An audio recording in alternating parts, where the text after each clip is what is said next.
Բարի երեկո եւ բարի գալուստ հայկական ժամանակ տաղավարում զրուցելու եմ հանուն Հանրապետության կուսակցության նախագահ Արման Բաբաջանյանի հետ։ Բարև ձեզ, պարոն Բաբաջանյան։ Շատ բարև ձեզ։ Պարոն Բաբաջանյան, քարոզարշավի 5-րդ օրն է արդեն։ Մենք դեռ կանդրադառնանք նաեւ ձեր ուժի քարոզարշավին, բայց 5 օրերի ընթացքում առանձնացրել եմ մի քանի մտքեր հիմնական այսպես ընդդիմադիր դիրքավորված ուժերից, օրինակ Գագիկ Ծառուկյանը վերջին օրերին մարդկանց ինչ որ իմաստով ահաբեկում է, խոսում է առևտրաշրջանառության մասին, հիշեցնում է, որ արտագնա աշխատանքի գնում են Ռուսաստան, Ռոբերտ Քոչարյանը երեկ Գեղարքունիքում հայտարարում էր, թե Ռուսաստանի Դաշնությունը մի օր կարող է համբերությունից դուրս գալ եւ մեզ ՀԱՏՄ-ից դուրս շպրտել, ինչ ենք մենք անելու, իսկ Կարապետյանը, որի մտքերը իրականում մի քիչ բարդ է հասկանալը, բայց իր ասուլիսի ժամանակ հայտարարեց, որ մենք այլ ելք չունենք, քան Ռուսաստանը։ Ռուսաստանն է մեր միակ ռազմավարական, տնտեսական դաշնակիցը։ Հիմա հասկանանք ինչու է Հայաստանի Հանրապետության քաղաքացում փորձ արվում համոզել կամ իմիտացիա ստեղծել, որ այնուամենայնիվ Հայաստանը այն հայտնի արտահայտությունը գնալու տեղ չունի, այլ դաշնակից չունի, քան Ռուսաստանը, մենք տնտեսապես կապված ենք միայն Ռուսաստանի հետ։ Ծառուկյանը երեք անգամ ասում էր Մակրոնը այսօր կա, վաղը չկա, պետք չէ հույս դնել Մակրոնի վրա, տպավորություն է, որ օրինակ նույն Վլադիմիր Պուտինը հավերժ է, բայց հասկանանք ինչու է իմիտացիա կրկին փորձում ստեղծվել, որ Հայաստանը ոչ մեկին պետք չէ, մենք կապված ենք Ռուսաստանի հետ եւ մեզ, ինչպես ասում են, պետք է մի հատ ամուր թիկունք, որին մենք պիտի հենվենք, առանց որի մենք գոյություն չունենք։ Նախ շնորհակալություն հրավերի համար եւ առանձնացրած հարցերի համար։ Ավելի եմ համոզվում, թե որքան կարեւոր է 19 ուժերից հենց մեր ուժի մասնակցությունը այս ընտրություններում, որովհետեւ մենք իրերը նաեւ կոչում ենք իրենց անուններով, որովհետեւ այն ում դուք անվանում եք ընդդիմություն, կարելի է անվանել ամեն ինչ բացի ընդդիմությունից։ Երկրորդ այդ խոսող գլուխները, մեկը մի քիչ հաստավիզ, մյուսը ավելի մարդակեր, քաղաքական կենթանի իմաստով, մյուսը ընդհանրապես չեմ իմանում ինչ կարելի է անվանել կարեկցանքից բացի։ Բայց իրենք չեն, իրենք շատ որոշակի հանձնարարություններ, թեզիսներ, շրջանառողներ են, իրական հեղինակները այդ իրենց մտքերի Հայաստանում չեն, իրենք ինչպես իրենց ամբողջ կյանքում են եղել վասալ եւ փալաս, այնպես էլ շարունակում են ուրեմն իրենց այդ նեղ եւ հերանեկար չխոստացող իրենց այդ թեզերը փորձում են վախի, ոչ թե համոզելով, վախի, շանտաժի եւ սպառնալիքի լեզվով ուրեմն մեզ ասում են, որ սա մեր միակ ընտրությունն է։ Հետևաբար իրական հասցեատերը այն ինչի մասին մենք պիտի խոսենք, ոչ Քոչարյանն է, ոչ Ծառուկյանն է, ոչ Սամվել Կարապետյանն է, իրական հասցեատերը Պուտինն է, ով 2021 թվականին փորձ արեց զավթել պետությունը, իշխանությունը վերցնելով, ինչպես զավթել էր 98 թվականին, կրկին սահմանադրությունը խախտելով, կեղծ տեղեկանք ներկայացնելով, ու ոչ զարմանալիորեն մի հատ կեղծ տեղեկանքով էլ եկել են հիմա մտել են վարչապետի թեկնածու են հիմա էլ հռչակվել, ինքն է հռչակվել, առանց ամոթի։ Պատկերացնում եք մարդ է եկել է, սահմանադրությունը մերժելով, սահմանադրական կարգավորումները մերժելով, ասում է ես պիտի լինեմ Հայաստանի վարչապետ։ Անկախ նրանից օրենքը թույլ է տալիս թե ոչ։ Մեկը որ մտնի ձեր տուն եւ իրան սանձարցակ պահի, ասում ձեր տան կարգին դեմ գնա, դուք ինչ կանեք։ Բնականաբար մեր տան կարգը կհիշեցնեմ, այո։ Քացով։ Հիմա մեր խնդիրը հունիսի 7-ին սրանց ծեծ տալ իրենց տիրոջ հետ։ Հունիսի 7-ի իրական անելիքը ուղղակի Պուտինին պարտության մատնելն է եւ մեր պատասխանատվությունը էապես նաեւ էստեղ է ուրեմն առաջ գալիս որպես քաղաքական ուժ, որպեսզի իրերը իրենց անուններով կոչենք։ Այն ինչ որ ասում է Ծառուկյանը ունի շատ անձնական օրինակ պատճառներ։ Բա հանցագործ որդուն պետքա շարունակել թաքցնել Բելարուսում։ Թողասի ուրա այդ իր սպանություններով ու տարբեր քրեական հանցագործություններով հայտնի նվերիկը։ կամ կներեք պարոն Բաբաջանյանի դեպ երեք նաև Ծառուկյանը հայտարարում էր, որ Լուկաշենկոն սիրում է Հայաստանին, հայ ժողովրդին եւ ինքը մեկ զանգով կարող է վերջացած անբարոյական լինես այդպիսի բան ասելուց առաջ։ Թող Ծառուկյանը հայտնի թե օրինակ Լուկաշենկոյի հետ անձնական ինչ բիզնեսներ ունի, հետո խուժան կոնյակը, որ կարողանում են առանց ստանդարտների տանել, վաճառել Ռուսաստաններում եւ Բելարուսներում, իհարկե իր համար այս ընտրությունները նաև Լուկաշենկոյին հայ ժողովրդի աչքում ռեաբիլիտացնելու հնարավորություն է, բայց կարելի է չսիրել Նիկոլ Փաշինյանին, կարելի է չսիրել քաղաքացիական պայմանագրին, բայց Հայաստանում զբաղվել քաղաքականությամբ եւ սեփական ժողովրդին անարգել ու ամենավերջի ծայրահեղ անբարոյականի նման Լուկաշենկոյի անունը հնչեցնել այս ընտրություններում, այն ժամանակ, երբ մենք բոլորս տեսել ենք, թե Լուկաշենկոն ինչ հայտարարություններ արել պատերազմի ժամանակ, Ալիևի կողքին կանգնելով ինքնախոստովանական ըստ էության հայտարարություն է արել, որ պատերազմի ժամանակ աջակցել է, պատերազմի ընթացքում աջակցել է Ադրբեջանին, ել չասած դրանից առաջ Պոլոնեզը եւ սպառազինության ծավալների մի մասը հենց ինքն է վաճառել Ադրբեջանի, լինելով հապկ շրջանակներում մեր դաշնակիցը։ Վերաբերում է Քոչարյանին, դե ես շատ կուզեի, որ այս շարքում դուք սկսեիք օրինակ Պուտինից, որտեղ մի սպառնալիքի դոզա էլ մայիսի 9-ի իր այդ շքերթից հետո մեր ուղղությամբ նետել, այն ինձ համար զարմանալի ուղղակի մի իրողություն, որը համարժեք նաև պատասխանի անհրաժեշտությունը առաջ բերում Հայաստանից եւ նկատի ունեք Ուկրաինայի հետ զուգահեռները։ Ես կուզեի ոչ, այն պատկերացումները առաջիկա գործընթացների, որ Պուտինն է մեզ ուրեմն առաջադրում, թե բա հանրաքվե արեք։ Իսկ 2013 թվականի սեպտեմբերի 3-ին տեղի ունեցած այդ հայկական ընդհանրապես դիվանագիտության խայտարակությունը, երբ տնես տարակ խցկեցիք Մաքսային միություն, հանրաքվե պահանջեցիք, երևի այն ժամանակ հայ ժողովրդի կամքը կարևոր չէր։ Ահա, հետեւաբար կարգավորումներ կան ԵԱՏՄ-ի, որը ոչ մի հանրաքվեի անհրաժեշտություն չի դնում մեր առաջ, երբ դուրս կգանք, ինչպես դուրս կգանք ԵԱՏՄ-ից։ Ես կարծում եմ, որ կա օրենք Հայաստանի Եվրոպական միության անդամակցության մեկնարկի մասին, եւ օրենքը պիտի աշխատի եւ կառավարությունը պատշաճ պահին պիտի գործընթաց սկսի այդ անդամակցության մեկնարկ պիտի տա եւ ես հույս ունեմ, որ դա կլինի առնվազն այս ընտրությունների արդյունքը հավաքական, ավելի կամրապնդի այդ կամքը եւ մենք գործունք հայլերով կգնանք այդ ուղղությամբ։ Ակնհայտ է մի բան, որ Ռուսաստանը, որը չունի ոչ մի հարևան, որի հետ բարեկամական այսպես հարաբերությունների մեջ է։ Ռուսաստանի բոլոր հարևանները կամ իր վասալն են, կամ իր թշնամին։ Մենք հրաժարվել ենք վասալ լինել, հիմա իրենք մեզ նշանակել են թշնամի։ Մենք որևէ մեկի հետ թշնամանալու կարիք չունենք, անհրաժեշտություն չունենք եւ ոչ էլ արժակատման կարիք ունենք։ Բայց կարծում եմ միայն այս իրավիճակում բազմազանեցնելով մեր դաշնակիցների եւ գործընկերների շրջանակը կկարողանանք նաեւ Ռուսաստանին հարգել տալ մեզ, որովհետև մեր ուզածը ինչ է, մենք հարգանք ենք ուզում,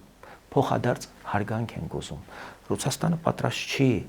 Հայաստանը ընդհանրապես ճանաչել որպես պետություն։ Եվ դրա նաև վառ արտահայտությունն է Սամվել Կարապետյանի առաջադրումը, որտեղ իրենք մեզ պետություն չեն ճանաչում։ Իրենց համար Հայաստանը չուլան է, որը ոչ սահմանադրություն ունի, ոչ օրենքներ ունի, իրենք կարող են գալ օրենքի խախտմամբ, առանց քաղաքացիության, առանց 4-ամյա այդ ֆիզիկապես այստեղ գտնվելու ցենզի, կարող են իրենց հռչակել վարչապետի թեկնածու եւ ամբողջ քարոզարշավը հենց դրա շուրջ կառուցել։ Սա կարծում եմ համարժեք նաեւ վերաբերմունքի կարիք ունի եւ մենք պիտի կենտրոնանանք ոչ թե այս խոսող գլուխների, այս օլիգարխիատի վերադարձի այս մարմաճի, այլ սրանց Հայաստան ուղարկողի վրա։ Հայաստանը լրջագույն սպառնալիքի առաջ է, եւ այդ սպառնալիքը ունի շատ կոնկրետ անուն ազգանուն՝ Վլադիմիր Պուտին։ Եվ մեր հավաքական պատասխանատվությունն է Պուտինին հունիսի 7-ին ծեծ տալ, որպեսզի մեկ ընդմիշտ հասկանա, որ հայ ժողովրդի հետ այլևս հնարավոր չի վարվել այնպես, ինչպես վարվել են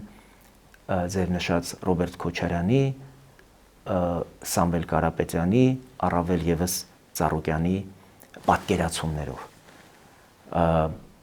Իրենք փալաս լինելուց բացի այլ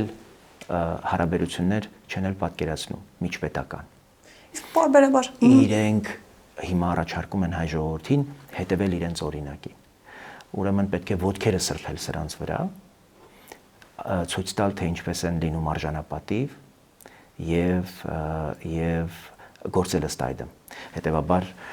շատ պիտի ուզեմ, որպեսզի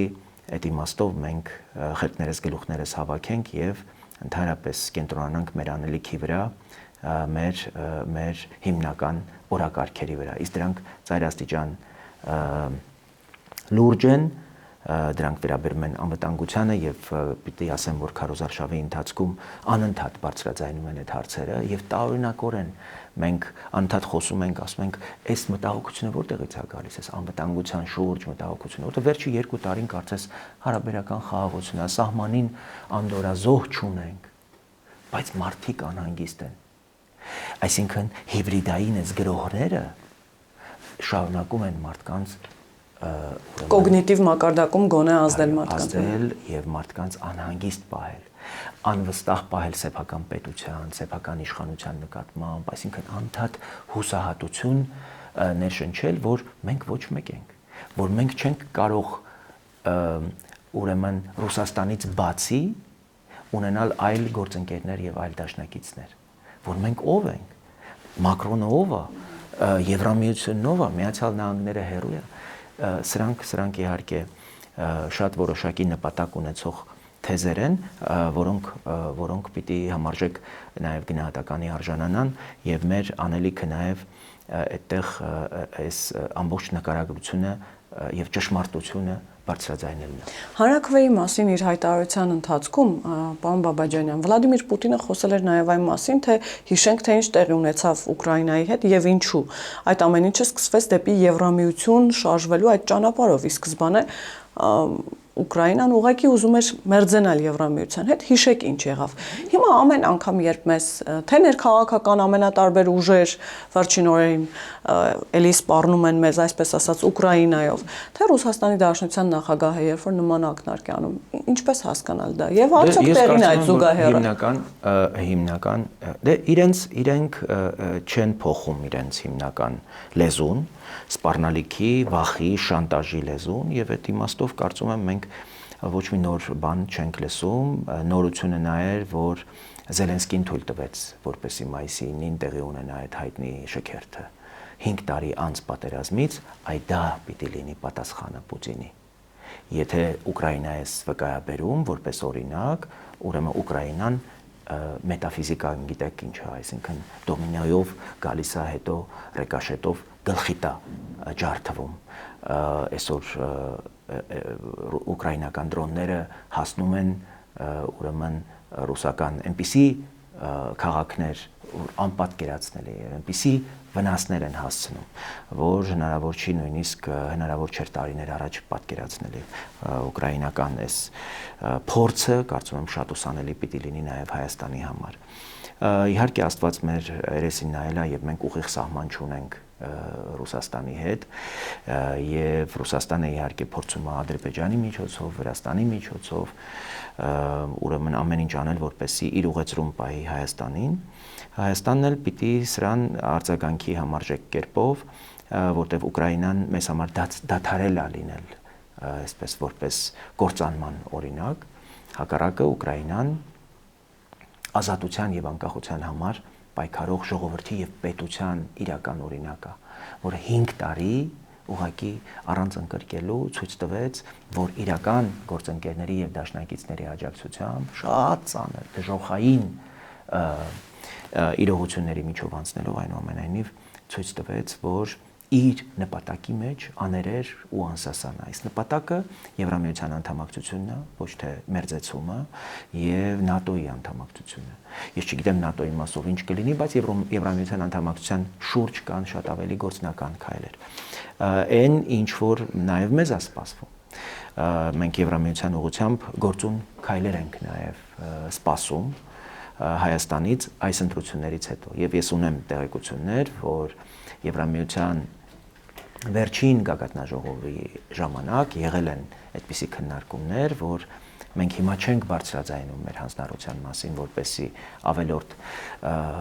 Ռուսաստանին չգրգռենք, բայց մեր նպատակադրման մեջ շարունակում ենք հաստատուն մնալ։ Եվ մենք այդ ընթացքը շարունակելու ենք մեզ համար գերակա համարել, որտեղ գտնում ենք, որ Հայաստանը ոտքի կանգնելու, Հայաստանը կարողություն, կոմպետենցիա եւ դիմակայունություն ձեռք բերելու այլ շրջանակ չունի, այլ հնարավորություն չունի, քան Եվրամիությունը, Եվրամիության առանձին երկրներ, ծոցի երկրներում, ինչպես նաեւ Միացյալ Նահանգների հետ ստրատեգիական համագործակցությունը ոչ միայն թղթի վրա ամրագրելն է, այլև այդ համագործակցությունը գործնականացնելը։ Պարոն Բաբաջանյան, հետաքրքիր է, որ ահազանգում են նաև ռուսական ռազմաբազայի 102-րդ ռազմաբազայի զինվորականները, այս մասին օրերս հայտարարեց Իրազե քաղաքացիների միավորումը, ըստ էության Հայր Տիմոֆեյի միջոցով այնտեղ էլ որոշակիորեն փորձում են միջամտել ընտրությունների արդյունքների վրա եւ անգամ սպառնում են որոշ զինվորականների։ Հայր Տիմոֆեյը ռուսական ռազմաբազայի հոգեվորականն է, որը Շիրակի թեմի հետ սերտ կապեր ունի եւ ընդհանուր առմամբ իրենց քարոզչամեքենայով փորձում են ուղղորդել հստակ ուժի եւ հստակ անհատի ընտրելու համար եւ զինվորականներին նաեւ հորդորում են, որ նույնը տարածեն իրենց ընտանիքների, իրենց բարեկամների վրա։ Ինչպես հասկանալ նաեւ այս միջամտությունները, այս Մենք դրա մասին բարձրաձայնել ենք ամիսներ առաջ, տեղեկություններ այն ժամանակ էլ ստացվեցին, որ ռազմաբազայի հայազգի, Հայաստանի քաղաքացի աշխատակիցներին եւ զինվորականներին անհատապես կանչում են եւ այդպիսի հրահանգներ են տալիս։ Մենք անմիջապես հանդես եկանք հայտարարությամբ եւ կոչ արեցինք, որպեսզի իրավապահները Հայաստանի ուսումնասիրեն այդ տեղեկությունները։ Հիմա փաստորեն հաստատված տեղեկություններ կան, ինձ համար իհարկե մեծագույն անակնկալ էր, որ ռուս ուղղափառ եկեղեցին փաստորեն քաղաքական հարցերի շուրջ համագործակցության եզր է գտել հայ առաքելական եկեղեցու հետ։ Իդեպ ռուս եկեղեցին մեզ հերձվածող եկեղեցի է համարում։ Հերձվածող գիտեք ինչ է, այսինքն ընդհանրապես պարականոն։ Եվ այդ իմաստով փաստորեն նույնիսկ այդ դարավոր անհամաձայնությունները դավանաբանական դրել են մի կողմ, հանուն Պուտինին բարեհաճ այսպես քաղաքական ելքի որոշել են համագործակցել։ Շիրակի հայ առաքելական եկեղեցու թեմը համագործակցում է հայ եկեղեցին հերձվածող համարող ուրեմն ռուս եկեղեցականի հետ, հայազգի դեպ, որը փաստորեն նաև հոգևոր հովիվն է այդ ռազմաբազայի։ Ինչևէ, կարծում եմ, որ տվյալները, որոնք մի աղբյուրից չեն վկայաբերված, ես ծանոթացել եմ այդ հայտարարությանը, պիտի պատշաճ ուսումնասիրության արժանանան։ Իդեպ նույնը մենք ունեցել ենք նաև Գյումրիում։ Գյումրիում Վարդան Ղուկասյանի օգտին ռազմաբազան շատ որոշակի աշխատանքներ է իրականացրել եւ կարծում եմ, որ իշխանությունների համար պիտի դաս լիներ մեկամյա վաղեմության այդ իրադարձությունները եւ երբ ռազմաբազան ոչ թե իր անմիջական ֆունկցիան է իրականացրել, այլ ուղղակի միջամտել է Հայաստանի ներքին ընտրական գործընթացին։ Բայց սա խոսում է նրա մասին, որ դիսֆունկցիոնալ իրավիճակում է հայտնվել ռազմաբազան, որովհետեւ ինքը էլ անել չունենալով, իրենց անմիջական ֆունկցիան ինչ էր, ապահովել Հայաստանի անվտանգությունը եւ սպառնալիքը, որ կարող էր Թուրքիայից գալ եւ առհասարակ որևէ բան որ սպառնար Հայաստանին, իրենք կարողանային չեզոքացնել։ Հայաստանը մաքսիմալ կարողացել է իր հարևանների հետ կառավարելի մակարդակի հասցնել հարաբերությունները։ Այսինքն ռազմաբազան ինքն է սպառնալիքի վերածվել, ինչ որ իմաստով։ Այստեղ շատ լավ բան եք ասում։ Ինքը ռազմաբազան այլևս սպառնալիք է, ոչ միայն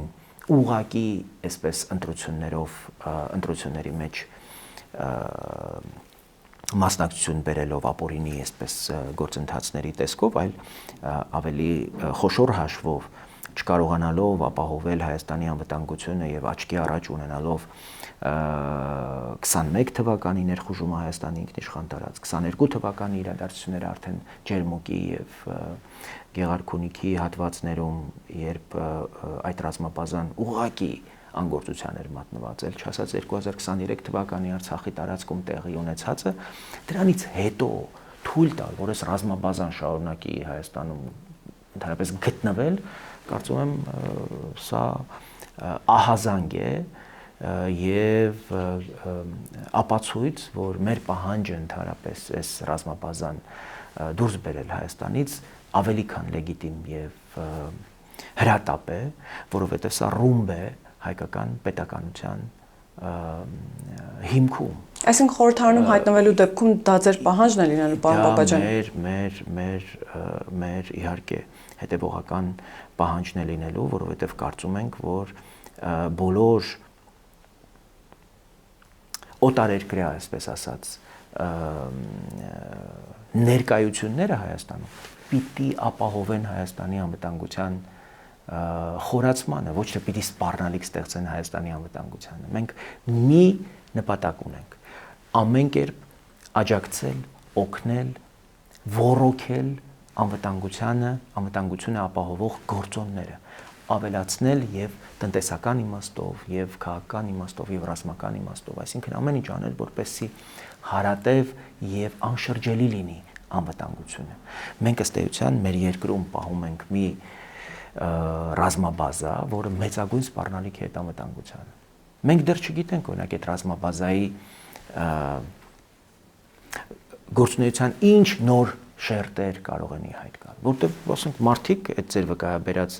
այդ մարդակերները օրինակ հետընտրական process-ների մասին են խոսում, որտեղ ռազմաբազային օրինակ որևէ դեր վերապահված է, թե ոչ։ Ես հարց եմ տալիս։ Իսկ դուք կասկածում եք, որ ռուսները կարող են այդպիսի դեր վերապահել ռազմաբազային։ Իսկ կարող են։ Սա իհարկե։ Եվ սա վերաբերմունքի պիտի արժանանա։ Եվ սա պիտի հստակ մենք պետություն ենք եւ պետությունը պիտի մաքսիմալ կարողանա կառավարելի դարձնել այն իրողությունները, որոնք այո, շատ վաղուց 93 թվականի պայմանագրերով օրինակ իրեն ժամանակին ինչ որ բան են գործառույթներ են ունեցել, այդ շրջանակը առնվազն պահանջմունքների, որ Հայաստանը ունեցել է անվտանգության տեսանկյունից, դրանք դադարել են գոյություն ունենալ։ Արցախը որպես այդպեսին նվեր եք տվել Ադրբեջանին, չեք կատարել ձեր իմպերատիվ պահանջը, իդեպ այն հայտարարությունը, որի հեղինակն է Պուտինը, եւ որի հիմքում Էրդողանի հետ համաձայնեցված պայմանավորվածություններ հայկական պետականության չեղարկումը, սևով սպիտակի վրա գրված էր, որ խաղաղապահները պետք է Արցախում արցախցիների անվտանգությունը ապահովեն։ Դա չեն արել։ Հիմա դրանից հետո թույլ տալ, որպես ես ռազմաբազան շարունակի գոյություն ունենալ մեր աչքի առաջ տեղի ունեցածից հետո, լավ, էլ ինչ պիտի անեին ռուսները, որպեսզի մենք մեր խելքներս, գլուխներս հավաքեինք։ Օրինակ, որևէ մեկը այդ ձեր նշած անձանցից խոսելա այն մասին, թե ինչ է արել օրինակ 2008-9 թվականներից սկսած ռուսական սպառազինության վաճառքի կապակցությամբ։ Այ Ռոբերտ Քոչյանը պաշտոնաթող նախագահ է եղել։ Մի անգամ անձնական նույնիսկ շփումներում ռուսաստանցիների հետ, ռուսաստանցի պաշտոնյաների հետ, դեռ հիշում եք տարբեր ակումբներում իրենք զատուլինների հետ եւ դուգինների հետ քննարկում էին հայ-ռուսական հարաբերությունները։ Երբևէ վիճարկել են օրինակ այդ որոշումը Ադրբեջանին սպառազինություն վաճառելու վերաբերյալ 10 միլիարդ դոլարի 44 օրյա պատերազմում 85% այդ սպառազինության եղել է ռուսական արտադրության։ Ընդ որում հարձակողական զենք, այո, բոլորը եղել են հարձակողական։ Այն Ռուսաստանի, որը Միսկի խմբում մասնակցում էր խաղաղ կարգավորման հարցերի շուրջ։ Եվ զուգահեռաբար իհարկե նաև իրենք ռուսական տրակ էին առաջ տանում, ռուսական գործընթաց էին առաջ տանում, որը ցույց է տալիս, որ ի սկզբանե իրենք որոշել էին, որ պիտի տեղի ունենա ստատուս քոյի փոփոխություն եւ պիտի լինի Հօգուտ Ադրբեջանի։ Գներեք պարոն Բաբաջանյան, այդ համատեքստում Ռոբերտ Քոչարյանը օրինակ խոսել է բանակից, ասում է, որ հիմա բանակը բացի թողի վիճակում է, այ իրենց ժամանակ պարբերաբար վերանայում էին աշխատավարձեր, այնտեղ քաղաքացիներից մեկն էլ հիշեց, ասաց, այո, ձեր ժամանակ Ալիևը դողում էր պարզապես ձեզանից եւ ձեր դիմաց երբեք չէր խոսի։ Այնինչ ունենք հիմա, դա միանշանակ իրավիճակ չի։ Այսինքն Ռոբերտ Քոչարյանը իր տարիների ունեցած բանակով հիանում է եւ վստահ է, որ Ալիևը դողացել է իրենից։ Հիմա գիտեք, օրինակ մեր աչքի առաջ մենք օրինակ քարոզարշավի ընթացքում այս քաղաքացիներ են մոտենում ու ուղղակի այնպիսի փաստեր ու ապացույցներ են այսպես վկայաբերում, որոնք ուղղակի չեն դիմանա որևէ քննադատության։ Այն իմաստով, որ մեր աչքի առաջ ասում է բոլորս փող ենք վերցրել Ծառուկյանի համար, գնացել ենք քվեարկել ենք, մարդիկ առանց գեդինը մտնելու մտնում են դատարան եւ օրինակ արդարացման վճիռներ են ստանում այսօրվա դատական համակարգից։ Նույնը Ռոբերտ Քոչարյանը իրան թվում է, որ որևէ մեկը չի ծառայել բանակում եւ չի տեսել, թե իր պաշտոնավարման ընթացքում բանակի այսպես կոչված գեներալները այդ տձև եւ հաստավիզ ինչեր են արել բանակի հետ եւ ինչ կեղեքումների են ենթարկել ուրեմն զինվորներին, որոնք հատկապես ծառայության էին անցել ուրեմն Արցախի տարածքում։ Հետևաբար այո, այս մարդկանց հույսը մարդկանց կարճ հիշողությունն է։ Եվ իդեպ ասեմ, երիտասարդությունը հատկապես շատ երիտասարդ նոր ընտրելու այսպես պատրաստվող երիտասարդությունը, ովքեր չեն տեսել ով է Ռոբերտ Քոչարյանը, թե ինչ մարդակեր ու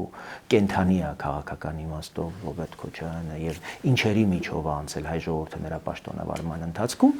այո, նրանք փորձում են առավելապես հենվել հենց այդ կարճ հիշողության վրա կամ մարտի 1 ու հոկտեմբեր 27 ու քաղաքական սպանություններ ու հետապնդումներ չհիշող երիտասարդության վրա։ Բայց մենք ամեն ինչ կանենք, որպեսզի այդ հիշեցումները թարմացնենք, որովհետև երբեք չենք հաշտվելու այն իրականության հետ, որ այս բազմագլուխ հրեշները, որոնք ընդհանրապես ձևակերպումները, որ հնչում են նաև իշխանությունների կողմից,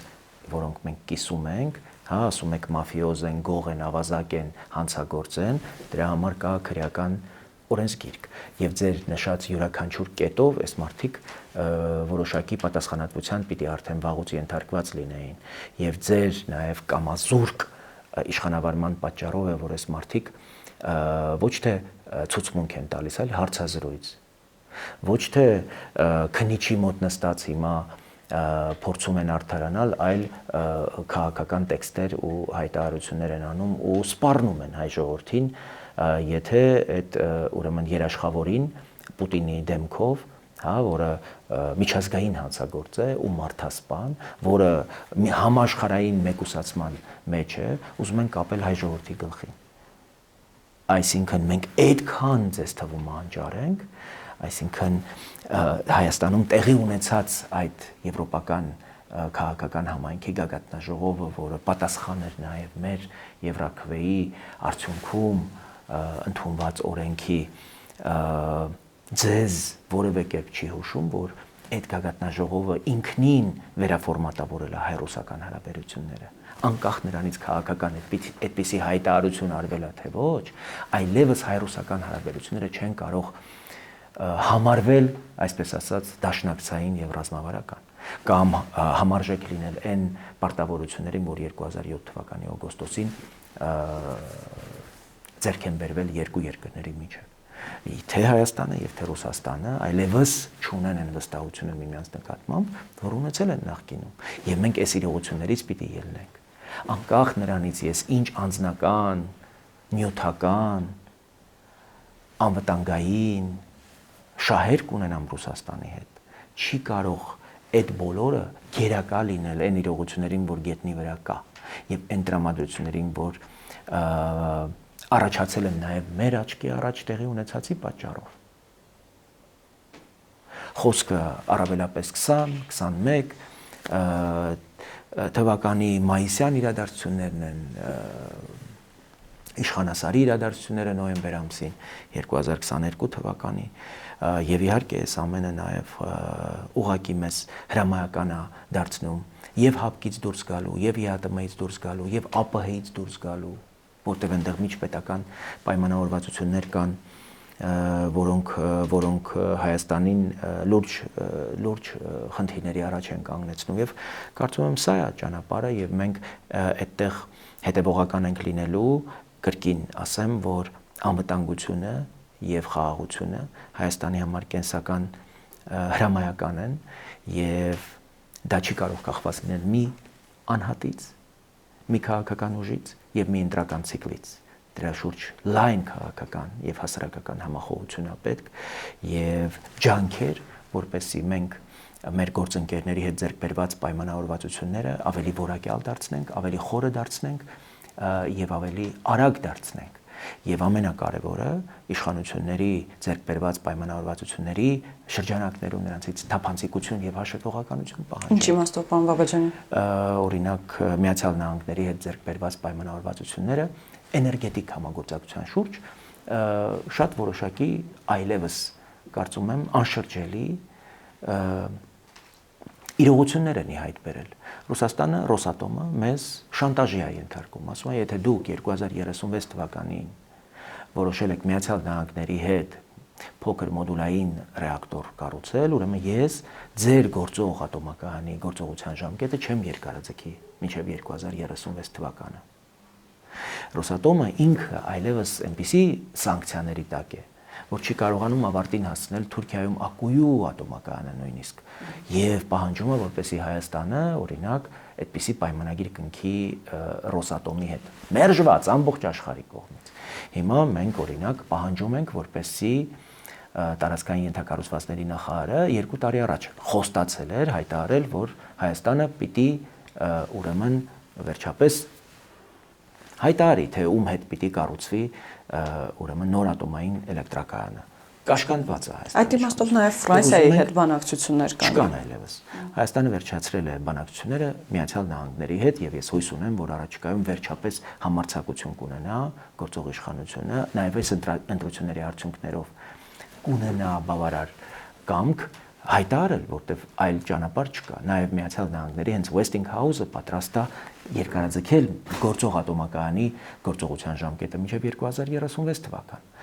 Այդպիսի փորձ կա Westinghouse-ը եւ Ռումինիայում եւ Բուլղարիայում այդ աշխատանքները իրականացրել է եւ կարծում եմ, եթե ռուսները որոշել են այդ աշխատանքներով չզբաղվել, մենք պիտի արևմուտքում գտնենք այն կազմակերպություններին եւ այն հմուտ փորձառու մասնագետներին, ովքեր կօգնեն այդ հարցերում։ Սա մեր օրինակ կարևոր հաշվետվություն պահանջելու կարևոր գործառույթներից ենք համարում։ Այս իմաստով մեր քաղաքական թիմը եւ եթե հետեւել եք, մենք ընդհանրապես հայտարարում ենք, որ մենք իշխանության չենք էլ ձգտում։ Մենք գտնում ենք, որ իշխանության 1/3-ը դրա իշխանության ընդդիմադիր թևը զավթված է պետության թշնամիների կողմից, որովհետև կարելի է քաղաքական ընդդիմություն լինել իշխանությանը, բայց պետությանը չի կարելի ընդդիմություն լինել։ Այսինքն դուք ռուսամետ ուժերին հակակշիռ եք գալիս ինչ-որ իմաստով։ Պետության թշնամիներին ենք պատերազմ հայտարարել այս ընտրություններում եւ կարծում ենք, որ պետության թշնամին անելիք չունի ազգային ժողովի դահլիճում։ Ազգային ժողովում հավաքվում են տարբեր քաղաքական հայացքներ, տարբեր քաղաքական պատկերացումներ մեր պետության զարգացման եւ ապագայի վերաբերյալ քաղաքական ուժեր են հավաքվում եւ յուրաքանչյուրը իր տեսանկյունից, իր անկյունից օգնում է, որպեսզի պետությունը առաջ ընթանա, ոչ թե դանակահարում է բոլոր այն նախաձեռնություններին եւ խոչընդոտում է այդ նախաձեռնություններին, որոնք Հայաստանին հեռանկարներ, Հայաստանին նոր հնարավորություններ են ընձեռում։ Սա չափազանց կարևոր արձանագրում է եւ ի տարբերություն անձնապաշտական մյուս քաղաքական ուժերի, ովքեր ընդհանրապես լիդերների վրա են, օրինակ շատ ուժերի երկրորդ համարներին չեկել ճանաչի։ Մենք այդ իմաստով նաև որակյալ թիմ ենք առաջ բերել եւ ամենակարևորը ոչ միայն մասնագիտական կարողությունների առումով, նաև սկզբունքների, իսկ մեզ համար արժեքները, նպատակները եւ շահերը, որոնք մեզ նաև պարտավորեցրել են իմիգալ եւ մասնակցել այս ընտրություններին, այլաստիճան կարևոր է։ Մեր քաղաքական թիմում 5-6 քաղաքական բանտարկյալ կա։ Վարդան Մալխասյան, Ազատ Արշակյան, Վովա Արաքելյան, ես Միացյալ Նահանգների պետքարտուղարության կողմից մի քանի անգամ ճանաչվել ենք քաղաքական բանտարկյալ։ Ինձ մի որևէ քաղաքական թիմ ցույց տվեք, որ այսքան սկզբունքային մարդ կա իր թիմում։ Սա մեր ամենակարևոր ձեռքբերումն է, մենք ոչ թե անհատների, ինքնասիրահարված, այսպես կոչված վարչապետի թեկնածու անհատների շուրջ ենք հավաքվել, այլ սկզբունքների եւ գաղափարների։ Եվ սա մեզ ավելի մեծ լիցք է տալիս, որտեղ տեսնում ենք, որ ժողովուրդը գնահատում է նաեւ այս սկզբունքայինությունը եւ ես ուղղակի ամեն օր ավելի եմ ողջևորվում շփումից, ժողովրդի իրազեկված լինելուց, տեղեկացված լինելուց եւ այս տրամադրությունները մենք քվեի վերածելու եւ այս համընդհանուր դերևս անտարբերության եւ անհուսության այս զգացողությունները հաղթահարելու մեծ աշխատանք ունենք անելու։ Պարոն Բաբաջանյան, դուք ըստ էության ասացիք, որ հավակնում եք լինել ընդդիմադիր ուժ խորհրդարանում հայտնվելու դեպքում, եթե ենթադրենք, որ քաղաքացիական պայմանագիրը այնուամենայնիվ մեծամասնություն է կազմելու, ինչպես եք հասնելու այդ ամենին, ինչը նշեցիք, օրինակ հապկից դուրս գալուն, ռազմաբազան դուրս բերելուն, ԵԱՏՄ-ից, ԱՊՀ-ից դուրս գալուն, որովհետև փոքրամասնություն լինելով դա նաև որոշակի դժվարություններ է ունենալու։ Նախ մենք չգիտենք ինչ դասավորություն պիտի լինի, բայց օրինակ Գերմանիայում 5% մշտական ձայն ապահովող ազատ դեմոկրատներն են որոշում, թե ով պիտի լինի կառավարությունը եւ ինչպիսի քաղաքականություն պիտի վարի գերմանական իշխող ուժը, որովհետեւ այդ 5%-ը նաեւ ինչ որ իմաստով բալանսավորող կարևոր դերակատարություն է ունենում։ Ես ամենևին այս պահին առաջ չէի ընկնի, բայց կրկին մենք անզիջում ենք մեր սկզբունքների եւ մեր հայացքների հարցում, մեզ համար ծայրաստիճան կարևոր է այն հարցերը, որոնք վերաբերում են Հայաստանի անվտանգությանը եւ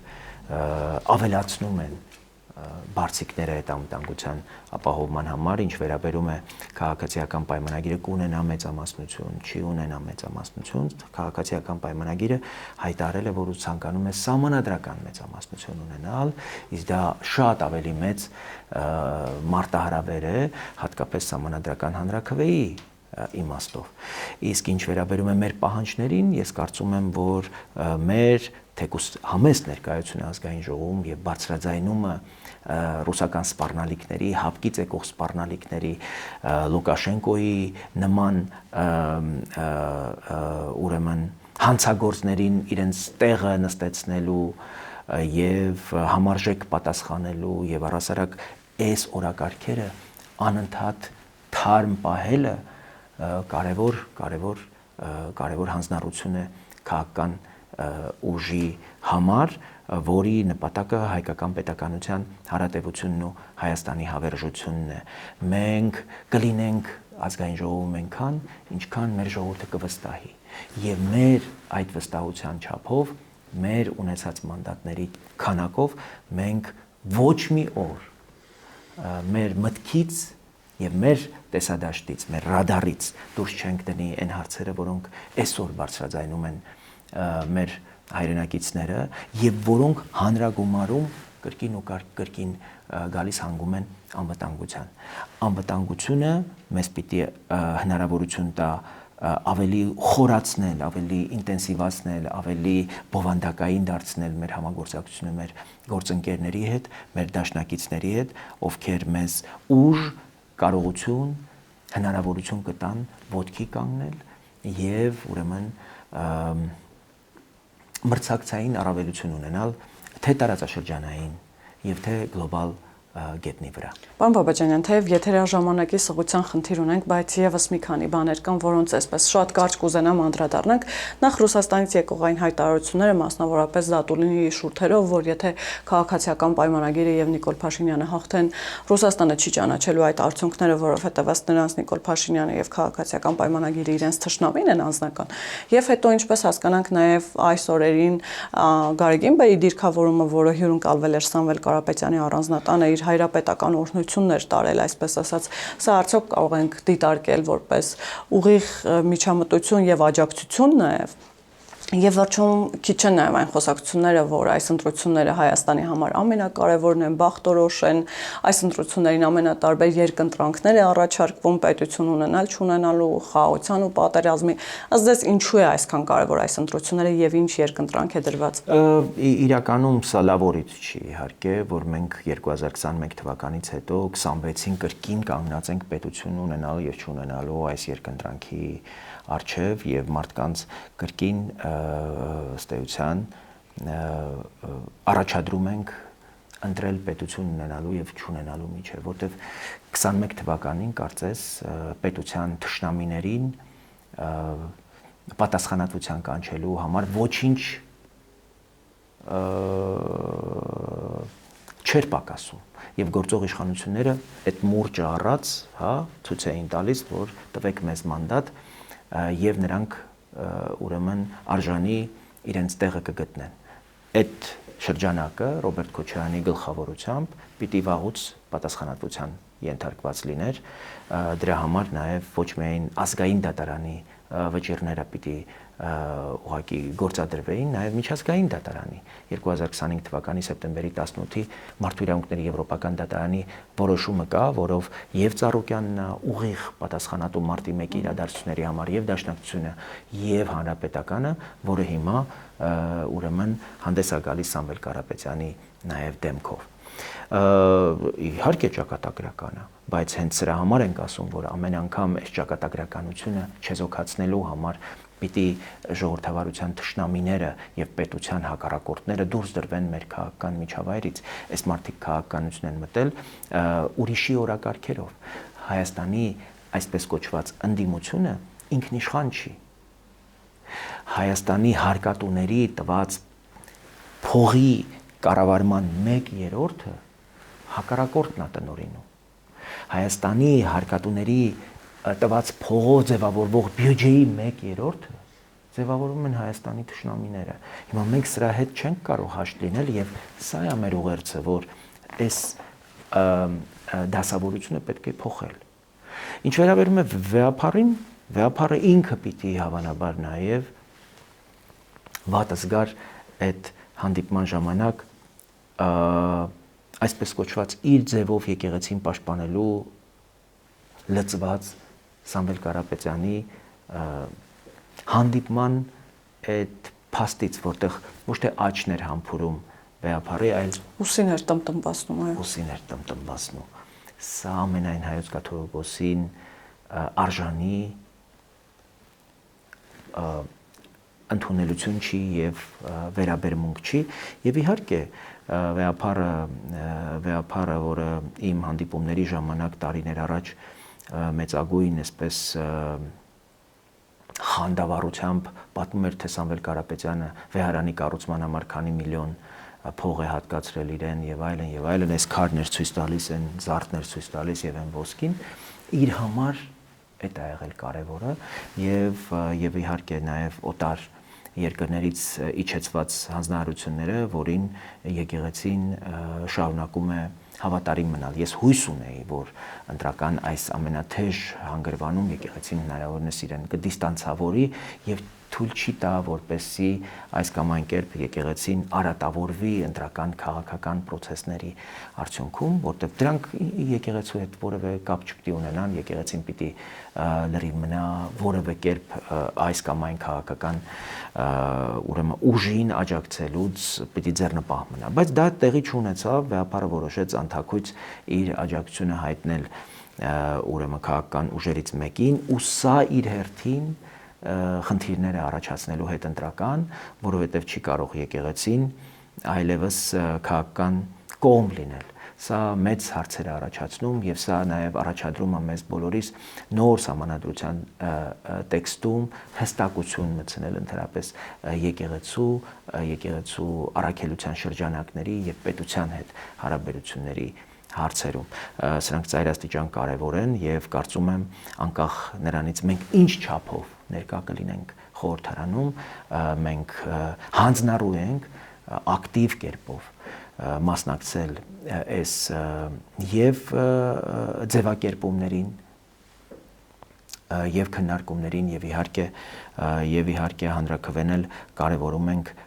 որպես անվտանգության ապահովման, խաղաղության ապահովման կարևոր մեկ այլ հանգրվան։ Եվ վերջում Ռուսաստանի չճանաչելը մեր ընտրությունները այդքան կարևոր են, ինչու են իրենց։ Ես չեմ կարծում, որ Զատուլինը իրավունք ունի առհասարակ այդպիսի հայտարարություններ անել եւ ընդհանրապես ընտրությունների արդյունքները չճանաչելու հարցը ոչ մի միջազգային կազմակերպության եւ ոչ մի երկրի հարց չի։ Կարծում եմ, որ ընդհանրապես այնպիսի անակնկալներ են սպասվում ընտրությունների արդյունքով, որոնք ոչ միայն հետընտրական process-ներին չպիտի շանս տան եւ հնարավորություն, ինչքան էլ ես այս պահին տեղեկություններ ունեմ, որ շատ մեծ քննարկումներ են ոչ թե հունիսի 7-ի կապակցությամբ, այլ հունիսի 8-ից սկսվող քաղաքական գործընթացների մասին, որ ոչ Զատուլինը, ոչ մյուսները ընդհանրապես իրենց չի մնա ոչինչ, քան ճանաչել ընտրությունների արդյունքները եւ շնորհավորել հաղթողներին եւ շարունակել աշխատել Հայաստանի հետ դա միակ ողջամիտ քայլը կլինի այնպիսի գործընկերոջ կողմից ինչպիսին Ռուսաստանն է։ Շնորհակալ եմ, պարոն Բաբաջանյան։ Ես եմ շնորհակալ ձեզ։ Հիշեցնեմ, որ զրուցակիցս հանուն Հանրապետության կուսակցության նախագահ Արման Բաբաջանյանն էր, կհանդիպենք։